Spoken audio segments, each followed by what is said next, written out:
I'm Leah B. Jackson, and today, pro gamer Greg Fields, also known as Idra, and I are going to be breaking down the best way to play Diablo in Heroes of the Storm. Alright, and here we are with Diablo in try mode. Tell us a little bit about him and his abilities. Okay, Diablo is a great tanky initiator, CC bot kind of hero. Probably the tankiest and one of the best heroes for actually just like disrupting team fights and protecting your carries in the game. He has a couple of abilities. His passive is called Black Soulstone, and what that actually does is it builds up charges based on how many minions die in your presence and how you contribute to their death. You basically just have to do damage to them, and then they die sometime soon. And then you build up stacks, and we can see the stacks growing. And what that does is it gives you extra maximum health and extra health regen for every stack you build.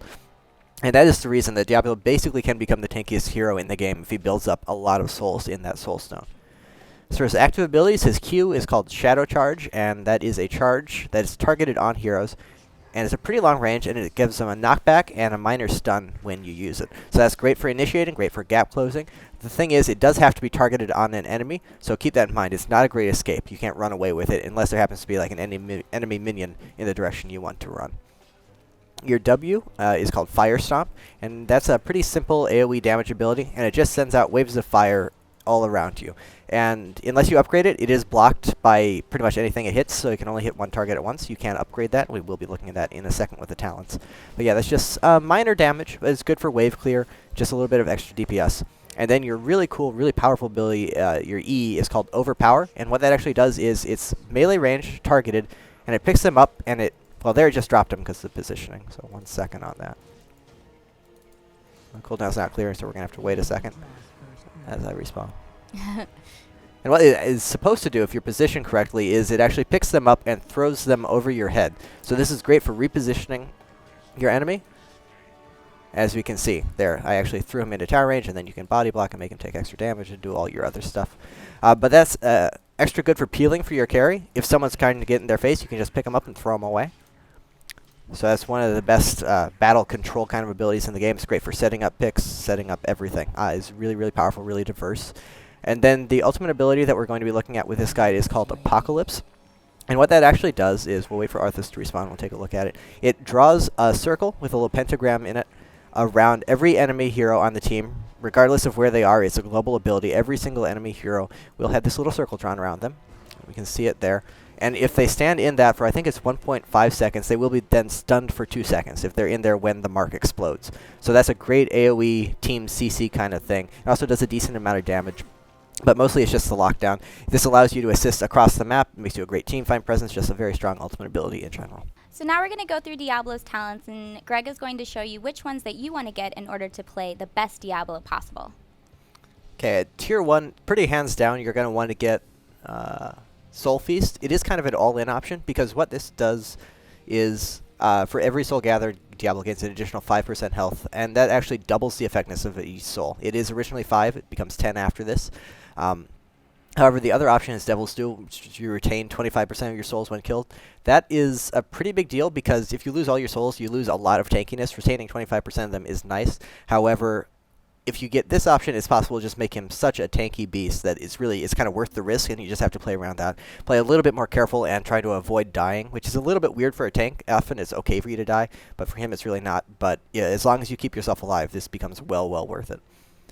For the level 4 talent, I'm going to recommend Pierce. Amplified Healing is okay, and I feel like that's the second option, especially if you have a dedicated healer. If you have like Malfurion or something with a very powerful heal, that can become noticeable. However, Pierce is very helpful for wave clear and for gathering souls, because you don't actually have to last hit to gain a soul. You just have to participate in the creep's death, as far as I know. So if you use Pierce, what that does is allow your Fire Stomp waves to actually penetrate enemies and hit enemies behind them. So this allows you to hit an entire wave, push that out, gather your souls very quickly. And pushing power is very appreciated in a game like Heroes, because the faster you push a wave, the faster you can then go join your team and do more productive things. At level 7, you have a few options, but really Endless Death is the only one you want to focus on. Block, obviously, tankiness is nice for a tank, but Endless Death, if you're focusing on your souls, this increases its effectiveness by 400%.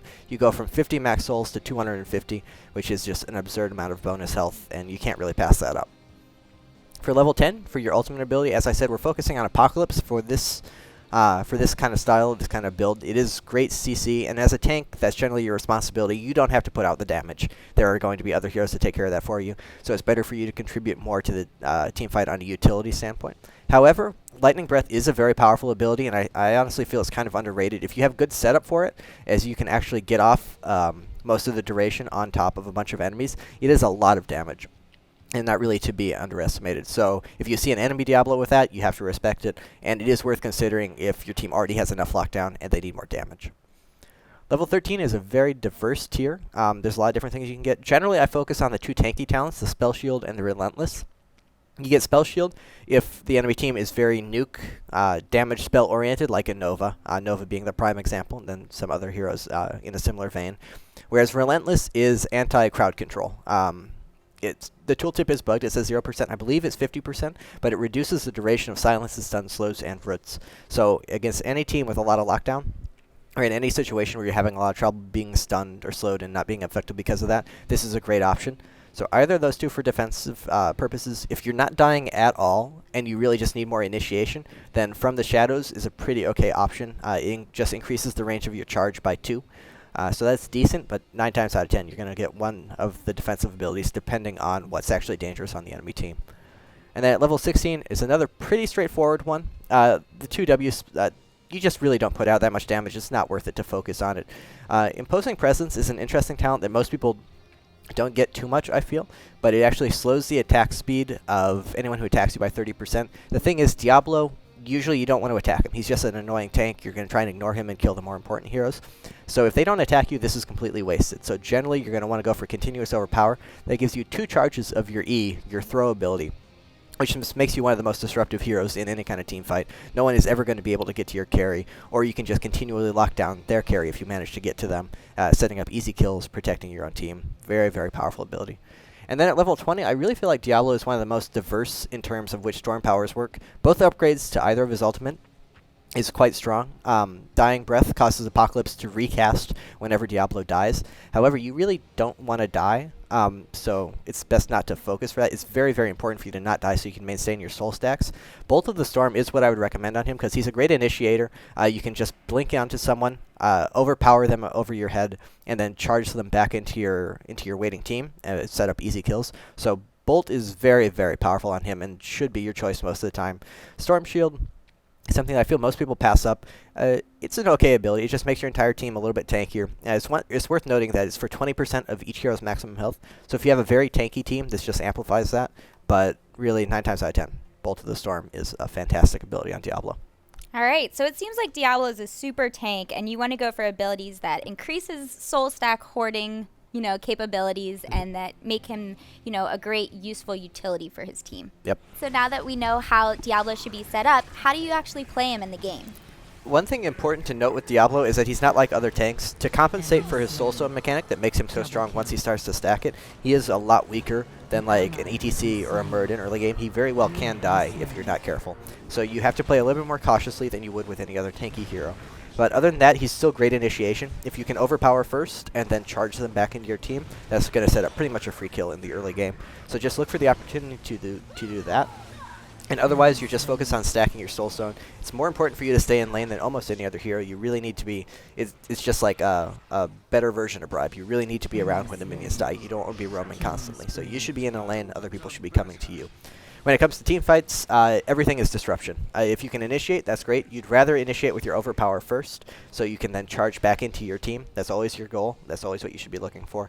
And then once the team fight is actually fully engaged, you're just going to be sticking on your carries and using overpower to protect them when you can. If you can see the opportunity to charge to your opponent's carry or take out an important target, look for that, but be very careful about abandoning your own team because you are very disruptive in the middle of fights. You don't want to be chasing. You want to be in the fight itself.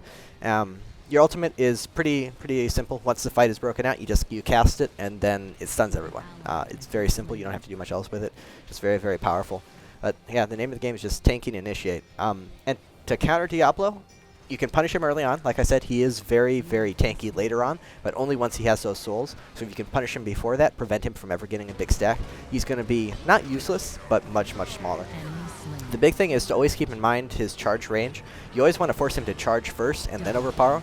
overpower. That way Diablo is actually in the middle of your army as opposed to vice versa. If he isolates you, you're in trouble. If he isolates himself, it's not nearly so bad. He is hard to burst down, but it's still much better than the alternative.